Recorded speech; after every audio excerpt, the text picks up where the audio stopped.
તો કહેવાય છે ને ગાઈસ, બોલે એના બોર વેચાય. એને સાબિત કરતું અમારું સંતરામ મંદિર, નડિયાદનું સંતરામ મંદિર. તમને આજની ઝલક બતાવો, પોષી પૂનમની ઝલક. તમે પાછળ જોઈ શકતા હોય બોર વેચવા બેઠા છે. અત્યારે મેળા જેવો માહોલ છે. અમારું સંતરામ મંદિર અહીંયા પાછળ છે.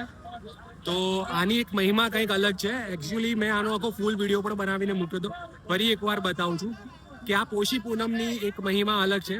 અહીંયા લોકો બાધા રાખે છે કે જેમના બાળકો જલ્દી બોલી નથી શકતા, જેમને બોલવામાં પ્રોબ્લેમ આવતો હોય, તેવા બાળકો માટે લોકો બોર ઉછાળવાની બાધા રાખે છે. તો બોર ઉછાળવાની બાધા આજે પોષી પૂનમના દિવસે અહીંયા પૂર્ણ કરવામાં આવે છે.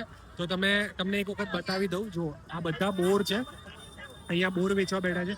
અત્યારે મેળો જામેલો છે સંતરામ મંદિરમાં, અને બધા ભક્તો બોર ઉછાળી અને એમની બાધા પૂર્ણ કરે છે.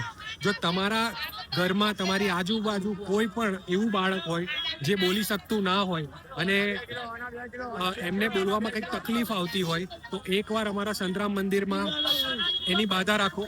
અને એ બાધા જો એ છોકરું બોલતું થઈ જાય તો અહીંયા તમે જે પણ માનતા માની હોય, જેટલા પણ બોર ઉછાળવાની માનતા માની હોય, એ બોર ઉછાળી અને તમે તમારી માનતાને પૂરી કરી શકો છો. અહીંયા 100% રિઝલ્ટ મળે છે. આ બાધાથી 100% રિઝલ્ટ મળે છે એવું માનવામાં આવે છે. તો તમે પણ એક વખત તમારી આજુબાજુ કોઈ બોલી ના શકતો હોય તો એકવાર ટ્રાય જરૂર કરજો.